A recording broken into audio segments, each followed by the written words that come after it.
Let me tell you a story about two friends, Pedro and Petra. So Pedro and Petra were batchmates, they even worked together, and one day they decided to talk about when to build their retirement fund. Pedro decided to start investing on their current age of 25. So Pedro and Petra were at the same age of 25. And then Pedro, moving forward, decided to invest for 10 years. Petra, being the skeptical friend, decided to invest after Pedro finishes his investment plan or his retirement savings plan. Petra started investing after 10 years, which is age 35. But as a way to sort of recuperate the lost time, Petra did it until the age of 60. So I have a question for you. Who had a bigger retirement fund when they decided to retire at age 60? Watch till the end.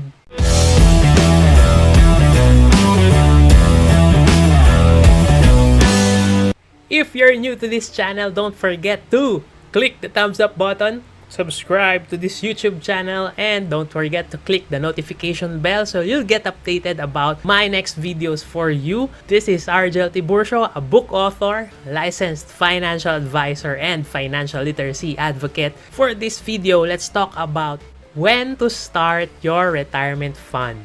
Before we answer that question of when we should start our retirement fund, let's take a look at why we should have a retirement fund in the first place. As you can see, 95% of those who are retiring are financially incapable of sustaining their retirement needs, which means that only 5% of those who retire are either comfortable with their finances or best case is financially independent. They don't need to work again. They don't need to depend on other people. They have a retirement fund ready so that they can enjoy, not just survive, the retirement lifestyle that they want. Now here's a question. Why do so many people retire without having a retirement fund prepared? There are 3 reasons. First is they have no financial education. Now you watching this video, you're starting to get financially educated. You're starting to open your horizon about financial literacy, personal finance. So good job for you, because this may be a start of your journey, or maybe you're learning along the way. That's why you're here in this YouTube channel. So congratulations. Having financial education is not enough. Watching videos or reading books or attending seminars and workshops, following mentors are not enough for you to become part of the 5% who are financially comfortable and or financially independent. There's another reason why financial education is not enough. The second reason is not having a financial plan, because you may have all the education in the world about personal finance or retirement for that matter, but you might not have a plan to implement, meaning you don't have an action plan that you will follow so that you can reach your retirement goals, your retirement fund goals, or whatever financial goal that you might have for that matter. Again, it's still not enough. Financial education is not enough. You might have a plan and it will just stay as a plan if you don't have a financial coach, someone who will monitor you, someone who will remind you of your financial goals and why you're investing, and someone to bring you back to reality, and someone to tell you the things that you need to hear, not just the things that you want to hear, but what you need to hear, so that you'll be part of the 5% who are financially comfortable or financially independent by the time that you retire. So these are the 3 reasons why 95% of people fail in their retirement funding. No financial education, no financial plan, and no financial coach to guide them along the way. Now let me tell you something. You know, retirement is entirely your responsibility. Retirement is not your company's responsibility. Retirement is not the government's responsibility. And especially retirement is not your children's responsibility. Let's stop the cycle that parents or would-be parents are planning to make their children as their retirement fund. So that's a big no-no. Why? Because the children or our future children have their own dreams and goals that they want to pursue. And having you as an additional burden, for lack of a better word, will stop them completely, if not just delay the goals, but it will stop them from reaching those goals. So don't rely on your company entirely. Don't rely on your government entirely. And never rely on your children as your source of retirement funds. It is your responsibility to build up the retirement fund and to start it as soon as possible. So as we go closer to when we should start your retirement fund, how does investing for our retirement work? You see, investing in general, and in this context, investing for retirement, is a function of, number one, time. The sooner that we start investing for our financial goals, for our retirement, the better. Because time is a very valuable asset in investing, because it's something that we cannot get back, and also gives more momentum with our money that we invest over the long run. And as I mentioned, of course, money. There's money involved in building up your retirement fund. Aside from the time, of course, we need to put in the money consistently, and if possible, we can grow it over the years as our income improves, or if you're a business person, as our profit improves. We want to put in and make a snowball effect in terms of putting money for your retirement fund.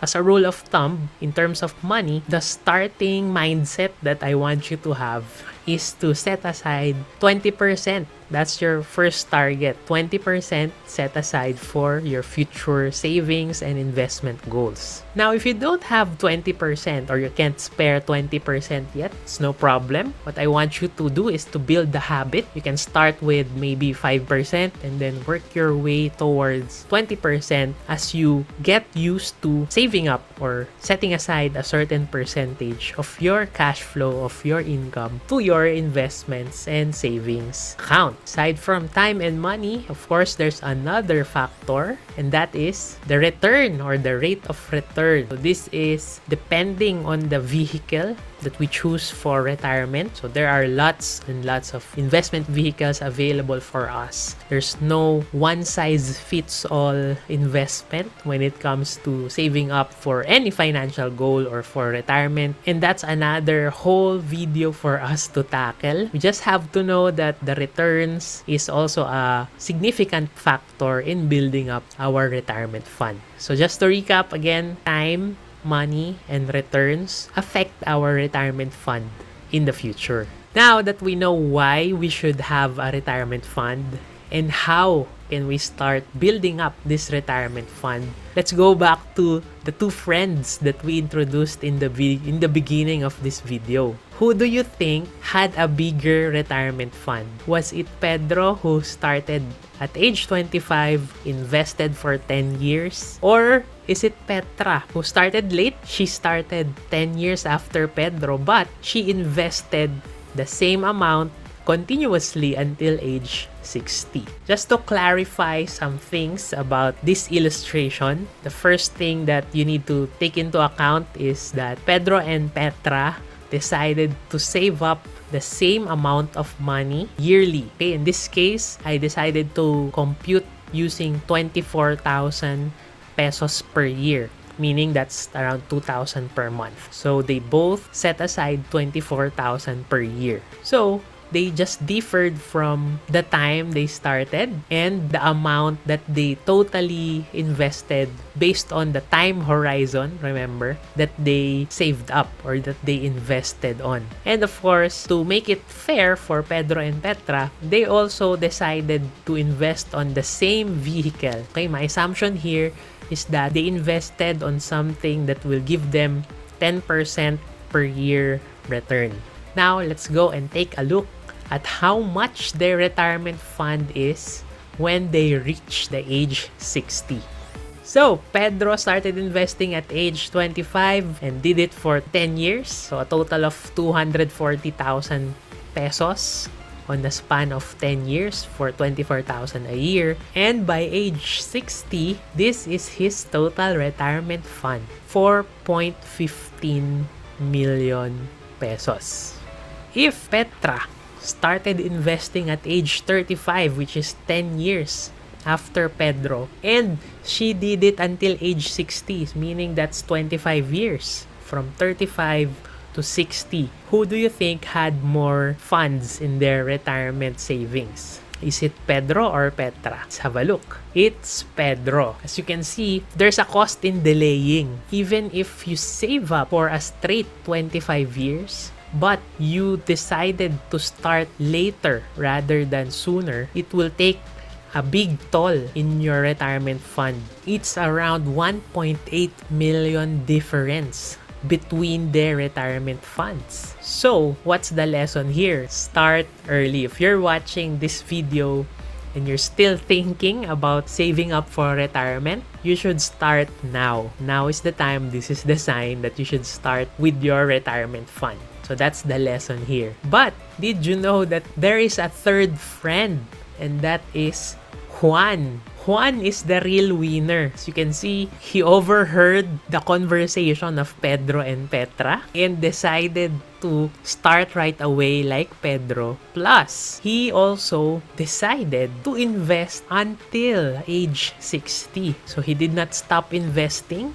He did it consistently, continuously, and religiously. And that's why, among the three of them, he has the bigger retirement fund, 6.5 million pesos. Again, he decided to invest the same amount as Pedro and Petra, 24,000 per year. And he also invested on the same retirement fund vehicle that Pedro and Petra had. And look at the huge difference among the amounts of their retirement fund.